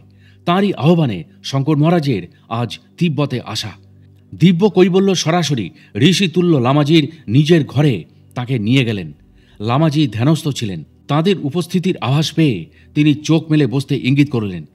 ঋষি প্রতিম ইয়ুৎসুং লামাজির চরণ বন্দনা করে কলকাতা শ্যামাপ্রসাদ কলেজের সেবানিবৃত্ত অধ্যক্ষ জ্ঞানাঙ্কুর গোস্বামীর পত্রসহ বেলেঘাটা থেকে শ্যামসুন্দর সরকারের পাঠানো চন্দন কাঠের বুদ্ধমূর্তি তাঁর চরণে নিবেদন করতেই উঠে দাঁড়ালেন ইয়ুৎসুং লামা আর বুদ্ধমূর্তি সহ চিঠিটি নিজের হাতে গ্রহণ করলেন। বললেন, শুভমস্তু, শুভ শুভ। এবার শ্যামুর উপহার ও পত্রপুটলি তিনি বুদ্ধ বেদিতে রাখলেন। আবার বসে কুশল বিনিময়ের পর বললেন, দিব্য কৈবল্যকে নিয়ে আগামীকাল মানস তীর্থে স্নান ও কৈলাস দর্শনে যাবে। ফিরে এলে কার্যক্রম সব হবে। যাও, এখন পিলচু বাবার চরণ বন্দনা করে এসো। তিনি এই মঠের অধ্যক্ষ। পাংলুর সাথে পিলচু বাবার চরণ বন্দনা করে শঙ্কর মহারাজ ফিরে এলেন। এবার পাংলুকে লামাজি বললেন, মহারাজকে পাশের ঘরে নিয়ে যাও। পাংলু এই আশ্রমের ব্যবস্থাপক। তিনি শঙ্কর মহারাজকে শোয়ার ঘরে নিয়ে গেলেন। দিব্য কৈবল্যকে প্রয়োজনীয় পরামর্শ দিতে লাগলেন। এর সাথেই রাত্রিবাসের ব্যবস্থা হলো। শঙ্কর মহারাজের রাত্রিবাসের ব্যবস্থা হলো মরণজয়ী ইয়ুৎসুং লামাজির সংলগ্ন কক্ষে। তিনি দেখলেন ঘরের ভেতরটি বেশ গরম। বরফে ঢাকা প্রদেশে ঘরের ভেতরটা এতটা গরম হবে শঙ্কর মহারাজ ভাবেননি। সন্ধ্যা বন্দনার পর পাংলু নিজে শঙ্কর মহারাজকে শোয়ার ঘরে খাবার সহ পৌঁছে দিলেন। খাওয়া দাওয়ার পর দিব্য কৈবল্য এলো। আর এক প্রস্থ ঔষধি তেল মালিশ করে দিয়ে চলে গেল। অনেক রাত পর্যন্ত শঙ্কর মহারাজ জেগে রইলেন। ভাবছেন, দেবোপম লামাজির সাথে কোনো সৎপ্রসঙ্গ হলো না। আসা মাত্রই মানুষযাত্রার আদেশ। এর রহস্য কি? তবে কি এখানেও অশরীরী আত্মারা তার সঙ্গে রয়েছে? বিবেকী আত্মাদের কারণেই হয়তো প্রথমে মানুষে যেতে বললেন লামাজি। শঙ্কর মহারাজ বিছানাতে বসেই গভীর ধ্যানে মগ্ন হয়ে গেলেন। তার জিজ্ঞাসু চিন্তা তরঙ্গে প্রশ্ন উঠছে, হে রাজকুমারী মালতী, হে নবীন বিশাখা ও হে অশোক সেনের আত্মা, তোমরা এখন কোথায়? সব অশরীরী প্রেতাত্মা সমস্বরে বলে উঠল, আমরা আপনার সাথেই আছি মহারাজ। মাঝপথে আপনাকে ছেড়ে আমরা যাইবা কোথায়? শঙ্কর মহারাজ বললেন, কিভাবে এলে? আমি তো তোমাদের অস্তিত্ব বুঝতে পারছি না। সমস্বরে উত্তর এলো, আপনার শরীরের প্রভামণ্ডল অবলম্বনে এসছি। শঙ্কর মহারাজ বললেন, আমার কোনো অনিষ্ট হবে না তো? উত্তর এলো, না না, অনিষ্টের আশঙ্কা করবেন না, নির্ভয় থাকবেন। আপনি আমাদের সহগামী, উদ্ধারক। আমাদের শুভ কর্মফল অর্পণ করে আপনার মঙ্গল প্রার্থনা করি। আপনাকে অবলম্বন করে আমরা স্বস্তিতে আছি মহারাজ। শঙ্কর মহারাজ ভাবলেন, না হোক তাঁর সৎসঙ্গ। এদের মানুষের পবিত্র জলে ছাড়লে এরা মুক্ত হয়তো হোক। আর তো তাবিত জীবনের শান্তি হলে সেটাই হবে সৎকর্ম। সৎসঙ্গ শোনার শেষে ব্যবহারিক সৎকর্ম তো থাকা চাই। ভোর 4টে শঙ্কর মহারাজের মানস যাত্রা। অস্ফুট প্রকাশে অনায়াসে পথ চলা যাচ্ছে। তুষার রাজ্যে ভোর রাতে যারা হেঁটেছেন তারা জানেন, উষার অস্ফুট প্রকাশে পথ চলতে বিশেষ কষ্ট হয় না। দেবোপম ইয়ুৎসুং লামাজির দিব্য বাতাবরণ ছেড়ে আর এক প্রকৃতির দিব্য বাতাবরণে বা দিব্য মণ্ডলে শঙ্কর মহারাজ চলছেন। দিব্য কৈবল্য শঙ্কর মহারাজকে প্রশ্ন করলেন, মহারাজ কৈলাস পরিক্রমা করবেন? শঙ্কর মহারাজ বললেন, না, আমি সে কথাই বলছি। তিব্বতে আসার উদ্দেশ্য আমার নিছক মনোরঞ্জন নয়, লোকদৃষ্টিতে ভ্রমণ বা তীর্থ পর্যটন নয়। একমাত্র উদ্দেশ্য মানব, মহামানব, অতি মানব, মহান মহান যোগীদের সঙ্গ, যারা লোকচক্ষুর অন্তরালে দীর্ঘদিন ধরে সাধনা করে চলছেন। তাদের সাধনার ধারা বিষয়ে পরিচিত হওয়া। বিরাম বিশ্রাম না দিয়ে ঋষিকল্প লামাজি মানস তীর্থে যাবার আদেশ দিলেন। আমি কেবল তার আদেশ পালন করছি মাত্র। মানস তীর্থে অবগাহন করে রাজকুমারী মালতীর সমাধিস্থানের মাটি বিসর্জন করব বলে কাপড়ের পুঁটলি খুলতেই চক্ষু স্থির, বিস্ময় বিমুগ্ধ। এ কি, মাটির সঙ্গে এক স্বর্ণ নির্মিত বাজুবন্ধ, তাতে অনেক প্রকার বহুমূল্য স্বর্ণ খচিত রয়েছে। এ তো সাধারণ মানব মানবীর নয়, এটি বিশিষ্ট ঘরানার বাজু বলায়। শত শত প্রশ্ন, সহস্র জিজ্ঞাসা শঙ্কর মহারাজের মনে ঘুরপাক খাচ্ছে। যাই হোক, এখন এত প্রশ্নজালে জড়িয়ে লাভ কি? চলার পথে কতই না রহস্যময় ঘটনার মুখোমুখি তিনি হয়েছেন। তিনি মেনে নিলেন রাজকুমারী মালতী এটি সাধু দক্ষিণা হিসাবে দিয়েছে। বাজু বলয় দৈবকৈবল্যের হাতে তিনি দিয়ে বলেন, এটি মানস তীর্থে সাধনরত সাধকদের দিও। এটির অর্থে সাধু ভাণ্ডারা হবে। এটি এক বিশিষ্ট কন্যার দান। এর সমাধিস্থানের মৃত্তিকা মানুষের জলে ফেলেছি। দেখলাম 2 ফুট ব্যাসার্ধে জল চক্রাকারে ঘুরল। এর চেয়েও অধিক আশ্চর্য, ঘূর্ণিত জলচক্র উথলে উল্টো কড়াইয়ের রূপ নিল। জলচক্রের মাঝখানে উঁচু আর পরিধির 4-5টা ঢালু। ভাবছি, এ তো বিজ্ঞানের বুদ্ধিতে মেলে না। কে মানবে এই অস্বাভাবিক ঘটনা? মুহূর্তের মধ্যেই মানুষের এক অন্য জলতরঙ্গ এসে একাকার হয়ে গেল। মিলিয়ে গেল সেই জলস্তম্ভ। রাজকন্যা মালতী হয়তোবা পেল তার চির আকাঙ্ক্ষিত মুক্তি মানস সরোবরের পবিত্র জলে, আর 300 বছরের জ্বালা গ্লানি তার দূর হলো। এরপর মানস সরোবরে জলমগ্ন হয়ে অবগাহন করতেই অবাক বিস্ময়ে শঙ্কর মহারাজ দেখলেন জলভাগের যে অংশে তার মাথাটি ডুবল ঠিক সেইখানেই হঠাৎই সৃষ্টি হলো এক ক্ষুদ্র জলস্তম্ভ। সেই জলোচ্ছ্বাস থেকে ওঠা এক ফেনিল এক মুঠো পেঁজা তুলোর মতো কি যেন তাকে পরিক্রমা করে আকাশে উড়ে গেল। তুলোর মতো সাদা বুদবুদটা তার মাথার উপর থেকেই উড়েছে। শঙ্কর মহারাজের বিশ্বাস শূন্যগামী বাষ্পীয় গোলটা আসলে অশোক সেন ও প্রেতিনী বিশাখার সাংকেতিক অস্তিত্ব। মনে হলো শঙ্কর মহারাজের তাকে ঘিরে তাদের কৃতজ্ঞতা জানিয়ে গেল শেষবারের মতো। এবার শঙ্কর মহারাজের দায়িত্ব শেষ। সকলকে দেওয়া কথা তিনি রেখেছেন। আগেই বলা হয়েছে তীর্থে শঙ্কর মহারাজের নেশা নেই। কর্তব্য, কর্ম, মানবতা আর কথা রাখার দায়বদ্ধতা পালন তার আদর্শ। চলার পথেই কৈলাস মানুষ দর্শন হলো। চলতে চলতে এক ভারতীয় সাধুর সঙ্গে শঙ্কর মহারাজের সাক্ষাৎ হলো। দিব্য কৈবল্য বাজু বলায় তার হাতে দিয়ে বলল, এটি সাধু সেবার জন্য এসেছে, এর অর্থ সাধু সেবাতে লাগবে। সাধুটি বললেন, আচ্ছা তথাস্তু। মনে হলো বড় একটা ভার শঙ্কর মহারাজের নেমে গেল। দান যথাযোগ্য হাতে না গেলে দানের ফলে অনিষ্ট হয়। সেই ভারতীয় সাধুর তপস্যার দিব্য তেজ তার চোখে মুখে, বিনম্র ব্যক্তিত্ব। সংক্ষিপ্ত ভাষণে তার সারল্য ও মাধুর্য প্রকাশ পেল। সন্ন্যাসী অতি অসাধারণ। তাছাড়া দিব্যকেই বলল শঙ্কর মহারাজের কাছে এক প্রামাণ্য উচ্চশীল সম্পন্ন এক দিব্য সাধক। বোঝা গেল তিনি দৈবকৈবল্যের পূর্ব পরিচিত। সাধক সাধককে চেনে। বাজু বন্ধ মহৎ হাতে পড়েছে, মহৎ কাজে তো লাগবেই। এটাই শঙ্কর মহারাজের মনে দৃঢ় বিশ্বাস হল। প্রেতাত্মাদের কবল থেকে মুক্ত হয়ে ফেরার সময় দুজন মহাযোগীর সঙ্গ হয়েছে শঙ্কর মহারাজের। তাঁদের আশ্রমে রাত্রি বাসও করেছেন তিনি। গূঢ় সাধন প্রসঙ্গ এবং যোগের নানা প্রকার প্রয়োগকলাও তিনি দেখে নিয়েছেন। কিন্তু সেই সব সাধনাহীন ব্যক্তির পক্ষে বুঝে ওঠা অসাধ্য, প্রকাশ করাটাও তাদের ইচ্ছা বিরুদ্ধ। কলির সন্দিগ্ধ মানুষের সঙ্গে কোনো প্রকার বিতর্কে শঙ্কর মহারাজ যেতে চান না। এই জন্যই সেই প্রসঙ্গ থেকে তিনি নিজেকে বিরত করলেন। এই সব গুপ্ত মহাযোগীদের গোপনীয় বিষয়, যোগের রহস্যময় ব্যবহারিক দিকগুলি কেবলমাত্র যোগ্য তত্ত্ব জিজ্ঞাসুদের জানার বিষয়। অধিকারী ছাড়া তা প্রকাশ করা মানা। 4 দিন অতি দুর্গম হিমযাত্রা করে শঙ্কর মহারাজ ফিরে এলেন পিলচু বাবার গুম্ফাতে, যেখানে একবিংশ শতাব্দীর ঋষি প্রতিম লামাজি অবস্থান করছেন। এবার তিনি দেখছেন গুম্ফার দরজাটিও রং বেরঙের পতাকার মালা দিয়ে সাজানো। দিব্য কৈবল্যকে অনুসরণ করে গুম্ফার ভেতরে এক অলিন্দ দিয়ে শঙ্কর মহারাজ চলছেন। মনে হলো এটা অন্য একটা ফটক। একজন মাঝবয়সী লামা তাঁদের স্বাগত জানিয়ে আগে আগে চলছেন। শঙ্কর মহারাজ বললেন, গুম্ফার তোরণে এত পতাকার মালা কেন? তখন ওই লামাজি বললেন, আপনার তীর্থ প্রত্যাবর্তনের এটি স্বাগত চিহ্ন। এটি উত্তর ফটক, সুউচ্চ প্রাকার বেষ্টিত গুম্ফার 4টি ফটক। প্রথমবার যেদিন এসছিলেন সেদিন পশ্চিমের তোরণ দ্বার দিয়ে প্রবেশ করেছিলেন। আজ সব মুখ্য দ্বারেই তিনি দেখতে পাচ্ছেন সেই পতাকার মালা উড়ছে। এই ফটক থেকেও 3খানা সাধনা গৃহ পার করে অন্য এক আঙিনায় তিনি এলেন। এখানে এক সুন্দর বেদি। দিব্য কৈবল্য ওই বেদিকাতে মাথা ঠেকাল।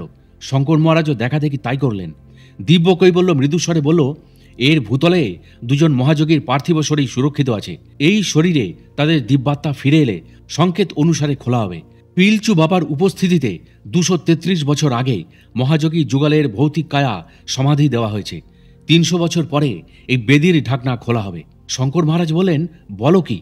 পিলচু বাবাজি যিনি বর্তমানে এই মঠের অধ্যক্ষ? উত্তরে দিব্য কৈবল্য বললেন, হ্যাঁ। শঙ্কর মহারাজ বললেন, তাহলে এখন তার বয়স কত হবে? দিব্য কৈবল্য বলল, তাঁর বয়স তিনিই জানেন। তাঁর সময়ের কত নদী ঝর্ণা পথ বদলেছে, কত গাছগাছালি বিলুপ্ত হয়ে আবার জন্মেছে, তার হিসাব কে রাখে? শঙ্কর মহারাজ বললেন, বলো কি দিব্য কৈবল্য? প্রথম দিনে বন্দনীয় উৎসুং লামাজি তাঁর চরণ বন্দনা করালেন আমাকে। পালুংজির সাথে আমি পিলচু বাবার সাধন কক্ষ দেখে এলাম। তাকে দেখে তো 50-52 বছরের বেশি বলে মনে হলো না। সেদিন তিনি ভাবলেশহীন হয়ে নীরবে বসেছিলেন। আশীর্বাদ মুদ্রাতে হাত তুলে অন্য দরজা দিয়ে বাইরে যেতে ইঙ্গিত করলেন। পাংলুর সংকেত অনুসারে সেই দরজা দিয়ে আমাকে শয়নঘরে নিয়ে গেলেন। হায় ভগবান, আমার তো জানা ছিল প্রাতঃস্মরণীয় উৎসুং লামাজি একমাত্র এখানে দীর্ঘজীবী। আর তুমি কি বললে যে 233 বছর আগে পিলচু বাবার উপস্থিতিতে যোগী যুগলকে সমাহিত করা হয়েছে। আবার এই বেদির গর্ভগৃহে সংরক্ষিত দেহ 300 বছর পরে বাইরে আনা হবে। দিব্য কৈবল্য জানালো, পিলচু বাবার এই সালাম সিদ্ধাশ্রম 300 বছর আগে তাঁরই যোগমায়ায় সৃষ্ট। যোগ ও তন্ত্রের এটি একটি গুপ্ত সাধনপীঠ। মহাকালের নিয়মে এই 300 বছর ক্ষণকাল বলে জানবেন মহারাজ। পারলৌকিক জগতে মানব বর্ষ মুহূর্ত মাত্র। সমাহিত যোগী যুগলের দিব্যাত্মা এখন ছায়াপথের বাইরে ভিন্ন লোকে অবস্থান করছেন। এই ব্রহ্মাণ্ডের নক্ষত্র লোকে তাদের ফিরে আসতেই মানব বর্ষের 300 বছর অতি সংক্ষিপ্ত সময়। কালের গতি কোথাও খুব তীব্র, কোথাও বা খুব ধীর। আহা, এত কম বয়সে দিব্যকৈবল্য জগৎ ও জীবনের ব্রহ্মাণ্ডীয় বিজ্ঞান আয়ত্ত করেছে। একেই বলে জ্ঞান ও বৃদ্ধ। দিব্য মানব উৎসুং লামাজি যে গুম্ফাতে অবস্থান করছেন তাতে মুখোমুখি 6টি করে 12টি প্রকোষ্ঠ, দুদিকে 20 ফুট থেকে 70 ফুটের চওড়া বারান্দা। সেটা হলঘর বললে ভালো হয়। এখানেই মহামানব লামাজি সকলের সাথে মিলিত হন। এই হলেই পূজ্যপাদ লামাজি আজ বসে আছেন। ব্যবস্থাপক পাংলু আর 5 জন সাধক সামনে বসেছিলেন। মনে হলো এই 5 জন ভারতীয় হিন্দু সন্ন্যাসী। তাঁরা 2 জন ঘরের মধ্যে আসতেই বসে থাকা সন্ন্যাসীর দলকে বিদায় করে দিয়ে অত্যন্ত আদর করে লামাজি তাদের ডেকে বললেন, এসো দিব্যকৈবল্য, এসো। কি মহারাজ, তোমার ক্রিয়াকর্মাদি মানসতীর্থে শেষ হয়েছে তো? শঙ্কর মহারাজ বললেন, হ্যাঁ, এবং বলে তাঁর চরণ বন্দনা করে দাঁড়িয়ে থাকলেন। তাঁদের যাত্রাপথের সুবিধা অসুবিধার কিছু প্রাসঙ্গিক কথা তিনি জেনে নিলেন। এরপর বলেন, মহারাজ বিবস্ত্র হয়ে দাঁড়াও। আদেশ মাত্র শঙ্কর মহারাজ বিবসন হয়ে সেখানে দাঁড়ালেন। মনে হলো তাঁর অন্তর্ভেদী দৃষ্টিতে শঙ্কর মহারাজের ভেতর বাইরে সবকিছু কলকবজা তিনি দেখে নিলেন। পরে বলেন, দিব্যকৈবল্যের চেষ্টায় তোমার পার্থিব শরীর জ্ঞানগঞ্জের অনুকূল। তীব্র আগ্রহে শঙ্কর মহারাজ বললেন, এই ভৌতিক শরীরে যাওয়া যাবে? ইউৎসুং লামাজি বললেন, হ্যাঁ হ্যাঁ, অবশ্যই যাওয়া যাবে। এবার দিব্যকৈবল্যই তোমার সব ব্যবস্থা করবে। 2-4 দিন এখানেই অপেক্ষা করো। আগে এখানকার বাতাবরণ সহনযোগ্য হোক। তাছাড়া পরশু বাবাজি মহারাজের টৌলি নামছে, তাঁর আশীর্বাদ নিয়ে পরে যেও জ্ঞানগঞ্জে। পিলচু বাবার শালম সিদ্ধাশ্রমে অবস্থানকালে প্রতিদিন লামাজির সঙ্গে শঙ্কর মহারাজের এই ঘরেই সাক্ষাৎ হতো। তাঁর সঙ্গে সৎসঙ্গের দিনগুলিতে যোগতন্ত্রের অতি নিগূঢ় তত্ত্বালোচনা তিনি করতেন, আর তার প্রয়োগ পদ্ধতিও তিনি শিখে নিয়েছেন। এটি তার জন্মান্তরীণ দুর্লভ সৌভাগ্য বলে শঙ্কর মহারাজ মনে করেন। পরের দিন সকালবেলা আধ্যাত্মিক সৎসঙ্গে এসে মহাযোগী লামাজি জানালেন যে তার অন্যতম প্রিয় মিত্র অগ্রজ প্রতিম দুনিদা পার্থিব জগৎ ত্যাগ করে অমৃতলোকে যাত্রা করেছেন। শঙ্কর মহারাজ সচকিত হয়ে আঁতকে উঠে বললেন, এই তো তিব্বত যাত্রার আগে শিখরধামে আমার সঙ্গে 5 দিন কাটিয়ে গেলেন। তিনি আমাকে তিব্বত যাত্রায় বিদায় জানালেন। আমিও তাকে ফিরতি পথে হরিদ্বার যাবার বাসে উঠিয়ে দিয়ে যাত্রা শুরু করলাম। এবার তা এলো কিভাবে? লামাজি বললেন, কেউ সমাচার দেননি। তিনি তার আত্মিক শরীর নিয়ে তোমার কাছে প্রকট হয়েছিলেন। তোমার দুনিদা তোমাকে ঊর্ধ্ব লোকে হাত তুলে জানিয়ে গেলেন। তুমি তা দেখলে না, আমি দেখলাম, তার সংকেত বুঝে নিলাম। এই দুনিদা তিব্বতের রহস্যময় যোগতন্ত্র গ্রন্থের লেখক দেবদীপ, যার প্রকৃত নাম দীপঙ্কর রায়। শঙ্কর মহারাজ দীপঙ্কর বাবুর মৃত্যু সংবাদে আহত হলেন জেনে মহাসাধক লামাজি প্রবোধ দিয়ে জন্ম মৃত্যু রহস্যের বিষয়ে যা বললেন তা শঙ্কর মহারাজ প্রকাশ করেননি। লামাজি বললেন, মহারাজ, এই বিশাল পৃথিবীটাই একটা বিরাট মহাশ্মশান। নিরন্তর ধ্বংস সৃষ্টির লীলা চলছে। এখানে কোনো স্থান নেই যেখানে জীবেরা মরছে না। মহাকালের মৃত্যুদূত মাথার উপর নৃত্য করছে, সব সময় প্রাণীগণ মরছে। চোখ খুলে দেখো, সকলেই মহাকালের অতলে বিলীন হচ্ছে। তাই বলেই কেবল শবদাহের স্থান নদী তট বা শ্মশান নয়, সারা সংসারই মহাশ্মশান। ইউৎসুং লামা তখন বলছেন, ভৌতিক জীবনে এমন কোনো মানব নেই যিনি কোনো না কোনো সময় সংকটের মুখোমুখি হননি। জীবনে চলার পথে বাধাবিঘ্ন আসবেই। প্রত্যেক বিঘ্নকে বিধাতার মঙ্গল আশীর্বাদ জেনে বিবেকীগণ নতশিরে গ্রহণ করেন। রোগ, শোক, বাধা, বিঘ্ন বিধাতার প্রসাদ। এ সবই জীবনে জীবন জিজ্ঞাসা জাগিয়ে তোলে। দুঃখের মতো বন্ধু আর কে আছে? দুঃখের মধ্য দিয়েই মানব, মহামানব সুখের সিংহদ্বারে এসেছেন। দুনিদা বা দীপঙ্কর রায়ের জীবন অবসানে শঙ্কর মহারাজের বেদনা অনুভব করে লামাজি সবার শেষে বললেন, তুমি দাদাকে আবার সাক্ষাৎ করতে চাইলে পিলচু বাবার সাধন মন্দিরে সন্ধ্যার সময় যেও। তিনি তোমাকে তোমার দুনিদার সাথে সাক্ষাৎ করাবেন। আমি তাকে বলে দেব। যোগঋষি লামাজির পরামর্শে দিব্যকৈবল্য সন্ধ্যার সময় শঙ্কর মহারাজকে পিলচু বাবার সাধন কক্ষে নিয়ে এলো। তিনি সেখানে ছিলেন। চরণ বন্দনা করে শঙ্কর মহারাজ বসলেন। তিনি বললেন, প্রিয়জনের বিয়োগে মহারাজ অতিরিক্ত ঘাবড়ে আছেন। আবার আপনি তাকে দেখতে চান? শঙ্কর মহারাজ সম্মত বলতেই 2 চোখ বন্ধ করতে পিলচু মহারাজ তাকে আদেশ দিলেন। বললেন, ভ্রু মধ্যে দৃষ্টি রাখবেন। শঙ্কর মহারাজ তাই করছেন। এবার মনে হলো পিলচু বাবা তার নাভিতে হাত রাখলেন। কেমন যেন একটা সুরসুরি দিয়ে তার মূলাধার হালকা করে দাবালেন। তারপর মনে হলো তার কোমল হাতের অঙ্গুলি ভ্রু মধ্যে স্পর্শ করলেন। এবার ব্রহ্মতালুতে দুবার হালকা থাপ্পড় লাগালেন। হঠাৎ শঙ্কর মহারাজ দেখতে পেলেন তার ভৌতিক শরীরের বাইরে তিনি এসে গেছেন।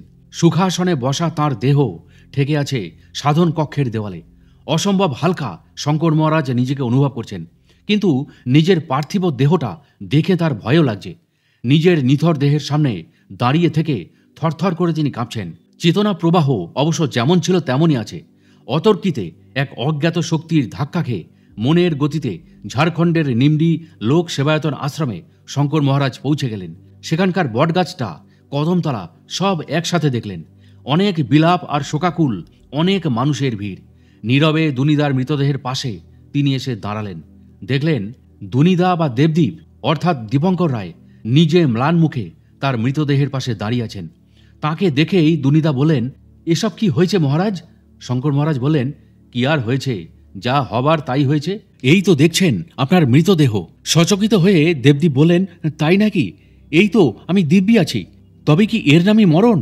শঙ্কর মহারাজ বলেন, দাদা, আপনি সত্যি সত্যি জীবিত আছেন, কিন্তু স্থূলদেহের বাইরে। আপনি এখন অন্য মিডিয়াতে, এ অন্য জগৎ। এখন আপনি সংসারের কাছে মৃত। দেবদীপ বলেন, আহা, শিখরধামে এমনই একবার মৃত্যুলোকে গেছিলাম। পরলোকে অনেকের সাথে দেখা হয়েছিল। সেবার দেহে ফিরে আসতে ঘণ্টা চারেক সময় লেগেছিল।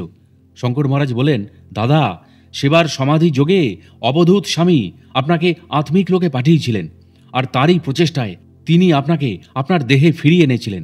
এবার আপনার বাস্তবিকই মৃত্যু হয়েছে। শত চেষ্টা করলেও এ দেহ আর তুলতে পারবেন না। দেবদীপ বলেন, মহারাজ, তাহলে আপনিও কি মরে গেছেন?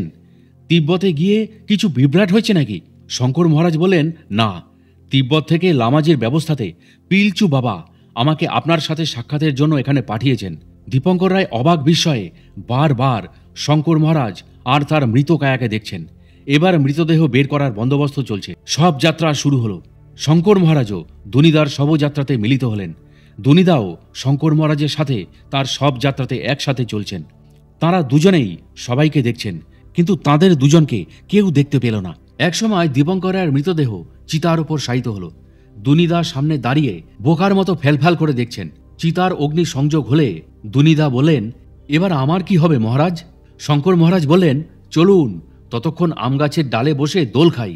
ডালের একই পাশে আমি পা ঝুলিয়ে বসছি। দুনিদাও এসে ডালে বসলেন। তিনি বসলেন অন্যভাবে। দুনিদা ঘোড়ায় চড়ার মতো ডালের দুদিকে পা ঝুলিয়ে। তিনি বললেন, মহারাজ, মনে কিছু করবেন না। এক বান্ডিল বিড়ি চাই। অনেকক্ষণ বিড়ি খাওয়া হয়নি। মানিকের কাছে সিগারেট চাইলাম, সে আমার কথা গ্রাহ্যই করল না। দুনিদা বা লেখক দীপঙ্কর রায়ের সব যাত্রাতে আরও ৩-৪টি অশরীরীর উপস্থিতি ছিল। কারা ওই অশরীরী? শঙ্কর মহারাজ তাঁদের কাউকে চেনেন না, জানতেও চাইলেন না। এমনি তো জানা অজানা অনেক লোকেরই ভিড়। সব দাহ শেষ হলে দীপঙ্কর রায় বললেন, মহারাজ, এবার আমি মুক্ত হলাম। ভাবতাম মানুষ মরে গেলে সব শেষ হয়, দেখছি মৃত্যুর পরেও বেশ আছি, বেশ হালকা লাগছে। বেকার মানুষের মৃত্যু ভয়। আমার ভ্রম মিটে গেল। এবার আমার অনন্ত যাত্রা। শঙ্কর মহারাজ বলেন, কদমতলাতে চলুন, একটু বসা যাক। উঠে এলেন তারা কদমতলায়। বিষাদ ভরা আশ্রম, সকলের হাহাকার আর্তনাদ। দীপঙ্কর রায় বলেন, এখানে আর ভালো লাগছে না, লেখাগুলো গুছিয়ে রেখে চলুন বেরিয়ে যাই। এই বলে দুনিদা আশ্রমের অহিংসা ভবনে ঢুকলেন। কৃষ্ণপক্ষের পঞ্চমীর চাঁদ তখন আকাশে উঠেছে। একটা ট্রেন ঘচপচ ঘচপচ করে সামনে থেকে ক্রস করছে। শঙ্কর মহারাজের মনও উদাস। অচিরেই লামাজির গুঞ্জার তিনি শুনতে পেলেন, ওং মণি পদ্মে হুম। চোখ মেলে দেখলেন পিলচু বাবার সামনে তিনি দাঁড়িয়ে। স্মিত হেসে পিলচু বাবা বলেন, কি লামাজির সঙ্গে সাক্ষাৎ হয়েছে তো? শঙ্কর মহারাজ নম্র নিবেদনে চরণ বন্দনা করতেই বললেন, অনেক রাত হয়েছে, যান আপনার শোয়ার ঘরে, খাবার দাবার রাখা আছে। দীর্ঘ যাত্রা করে এলেন, এবার খেয়ে আরাম করুন। কালকের প্রোগ্রামের এক পর্ব সূচনা দিয়ে তিনি আবার জানালেন যে আগামীকাল বাবাজি মহারাজ এই মঠে অবতরণ করছেন। তিনি এরপর ধরণীর সীমা ছাড়িয়ে সৌরমণ্ডলের বাইরে ধ্রুবলোকে অবস্থান করবেন। এই জন্য তাঁরা তাঁকে সমবেত প্রার্থনা করেছেন, আপনার ভাগ্য ভালো, একজন মরণজয়ী দিব্যাত্মার দর্শন আপনারও হবে। সম্ভ্রমে উঠে এলেন শঙ্কর মহারাজ শয়নকক্ষে। আনন্দ উল্লাসে তিনি গদগদ। ঋষিকল্প ইৎসুং লামাজি এই জন্যই তাঁকে ব্যাকুল আহ্বানে এই উচিত সময় ডেকেছিলেন। ভাষা হারা শঙ্কর মহারাজের অন্তরাত্মা। ঘুম আসছে না। কখন সেই মুহূর্ত আসবে? এই হৃদয়াবেগ আর আকুতি শঙ্কর মহারাজ যেন সামলাতে পারছেন না। ভারতের সাধক সাধিকাদের পরিচয় যারা রাখেন তারা নিশ্চয়ই শুনেছেন বাবাজি মহারাজের নাম। যোগ জীবনের চরম শিখরে ওঠা কালজয়ী প্রাচীন দেহি তিনি। ঊনবিংশ শতাব্দীর গৃহযোগী শ্যামাচরণ লাহিড়ী মহাশয়ের যোগী গুরু হলেন এই বাবাজি মহারাজ। তিনি তার অন্যান্য শিষ্যদল নিয়ে হিমালয়ের দিব্যমণ্ডলে অদৃশ্যে বিরাজ করেন। ভক্তের আকুতিতে তিনি দৃশ্যরূপে অবতীর্ণ হন। আত্মিক বিকাশে বিশেষ বিশেষ সাধকের যোগজীবনের সহায়ক হন তিনি। পরদিন যথাসময়ে সুবিশাল আশ্রম প্রাঙ্গণে গুম্ফাবাসী সাধক, সন্ন্যাসী, লামা লোক সকলেই উপস্থিত। গগনভেদী একবার ঢঙ্কার আওয়াজ হল। তারপর সমবেত সকলের লম্বা শ্বাসে মহা ওমকার ধ্বনিতে আকাশ বাতাস প্রকম্পিত হল। মনে হল স্পন্দিত হচ্ছে সারা সিদ্ধাশ্রম। এবার ধ্বনি তরঙ্গ ক্রমশ মন্দ হতে হতে শান্ত হল। সব শান্ত, সকলে এখন ধ্যানমগ্ন। 3 শতাধিক সাধকের উপস্থিতি তখন সেইখানে। তবু সেই মুহূর্তেও নীরবতা বিরাজমান, গহন নিস্তব্ধতা। শঙ্কর মহারাজ দেখলেন এই গুপ্ত মঠে রহস্যময়ভাবে স্বচ্ছ মেঘ নেমে আসছে। মনে হলো কুয়াশা যেন ঘিরে এলো। সাধক সমাজের উপস্থিতিতে পদ্মগন্ধের হালকা সুবাস বইছে। সেই মুহূর্তে শঙ্কর মহারাজের চিন্তা, চেতনা, স্ফূর্তি আর উল্লাস যেন তীব্র থেকে তীব্রতর হচ্ছে। এবার বেলফুলের সুবাস ভরিয়ে তুলল। দেখতে দেখতে কুহেলিকা বা কুয়াশা ভেদ করে ঊর্ধ্ব লোক থেকে এক প্রকাশপুঞ্জ কেন্দ্রস্থ বেদিতে নামছে। সাথে অভিনব আলোকে রং বেরঙের গোলা উঠছে। প্রকাশপুঞ্জ যেন রামধনুর রঙে রাঙানো। প্রকাশপুঞ্জ এবার আকারে রূপান্তরিত হল। দেখতে দেখতে তা রূপ নিল এক চক্রাকার প্রভামণ্ডলে। রঙও বদলে গেল, এখন উজ্জ্বল নীলাভ। আলোক গোলক যেন চক্রাকারে ঘুরছে। আহা, আলোক গোলাতে এবার মানবাকৃতির আভাস ভাসছে। আকৃতি এবার স্পষ্ট হল। মুহূর্তে কেন্দ্রস্থ বেদিতে আবির্ভূত হলেন দীপ্ত তেজময় 14 থেকে 15 বছরের এক কিশোর। এত সৌম্য, এত সুন্দর, সুমধুর, সমুদ্ভাসিত দুর্লভ রূপ শঙ্কর মহারাজ স্বপ্নেও ভাবতে পারেননি। অবিন্যস্ত জটা, দাড়ি, গোঁফহীন উজ্জ্বল কিশোর মুখমণ্ডল, উন্নত বক্ষ, আজান লম্বিত বাহুযুগল, অর্ধ নিমিলিত চোখ, গায়ে সোনালি রেশমি চাদর। মনে হলো 7 ফুটের মতো উচ্চতার শরীর। 2টি চোখ থেকে দীপ্ত তেজ বিচ্ছুরিত হচ্ছে। অসাধারণ সেই দিব্য তেজ। উপস্থিত সন্তরা সকলেই নীরব, নিস্পন্দ। শাব্দিক ভাষা প্রয়োগের কোনো প্রশ্নই ছিল না। বাবাজি মহারাজের কাছে সকলে নিজের মনে তাদের প্রশ্নের উত্তর পেয়ে যাচ্ছে। মনে হলো তিনি যেন ঘাড় ঘুরিয়ে ঘুরিয়ে সবাইকে দেখছেন। মনে হলো শঙ্কর মহারাজই কেবল দ্রষ্টা, কিন্তু তার কোনো প্রশ্ন ছিল না। বাবাজি মহারাজের আবির্ভাবে শঙ্কর মহারাজ অভিভূত, বিস্ময় স্তম্ভিত। দেখছেন হোলির আবিরের মতো কিছু একটা সকলে মুঠো মুঠো বাবাজি মহারাজের বেদির দিকে উড়াচ্ছে। দিব্য কৈবল্য তার পাশেই বসেছিল। সে একটা প্যাকেট খুলে শঙ্কর মহারাজের হাতে দিল। দেখলেন এই সেই পুঁটুলি যেটি কলকাতার বেলেঘাটার শামু ব্যাঙ্গালোর থেকে এনে তাঁর হাতে যোগীবর লামাজিকে উপহারের সঙ্গে পাঠিয়েছিল। শ্যামু অর্থাৎ শ্যামসুন্দর সরকার প্রেরিত চন্দন পাউডার আবিরের মতো বাবাজি মহারাজের ওপরে শঙ্কর মহারাজ উড়াতে লাগলেন। দিব্য সুগন্ধে বাতাবরণ আমোদিত হল। কি যে সেই সুগন্ধ তা অনুভবে ধরা মুশকিল। দৈবিক এক লয়লব্ধ, এক অতি মৃদু মধুর সুর ধ্বনিত হচ্ছে। শঙ্কর মহারাজ দেখছেন বাবাজি মহারাজ একা নন, সব পার্শ্বদ তিনি এসছেন। সকলের মধ্যে তারা হলেন অতি মানব। 3 শতাধিক সাধক সমাজের সমারোহে তাদের স্পষ্ট স্বতন্ত্র অস্তিত্ব। সাধকের অন্তর্মনের ভাব, সকলের চোখ মুখের অভিব্যক্তিতে পরম প্রশান্তি, কৃতজ্ঞতায় গদগদ। কারোরও বা আনন্দাশ্রু, কারোরও বা ওষ্ঠাধার প্রকম্পিত। সাধকদের বহিঃপ্রকাশ অব্যক্ত, অবক্তব্য। এই সময় সকলের দিব্য ভাবাবেশের ভাষা নেই। শঙ্কর মহারাজের তো মনে হচ্ছিল সম্বিত তিনি হারিয়ে ফেলেছেন। অভিষেক চলাকালীন বাস্তবে দেখছেন বাবাজি মহারাজের নাভিচক্র, মণিপুর ও হৃদয়চক্র অনাহত, উভয় চক্র 2টি ফ্যানের পাখার মতো ঘুরছে, যা প্রত্যেক সাধক অনুভবে বা অন্তর্চক্ষে দেখে থাকেন। ধোঁয়াশার মতো চন্দন পাউডারে বাবাজি মহারাজকে এখন অস্পষ্ট লাগছে। প্রায় 1 ঘন্টা অভিষেক চলছে। এবার চন্দন পাউডারের কুহেলি কুহক এক খণ্ড মেঘপুঞ্জের আকার নিল। সেই মেঘপুঞ্জ ক্রমশ বাবাজি মহারাজকে একেবারে ঢেকে ফেলল। এখন তো কিছুই দেখা যাচ্ছে না। তখন আর কিছুই দেখা গেল না। মেঘ ক্রমশ আকাশে উঠছে। দেখতে দেখতে তা নীল আকাশে বিলীন হয়ে গেল। তাদের কাছের বেদি, যার উপরে বাবাজি মহারাজ বসেছিলেন, তা এখন শূন্য।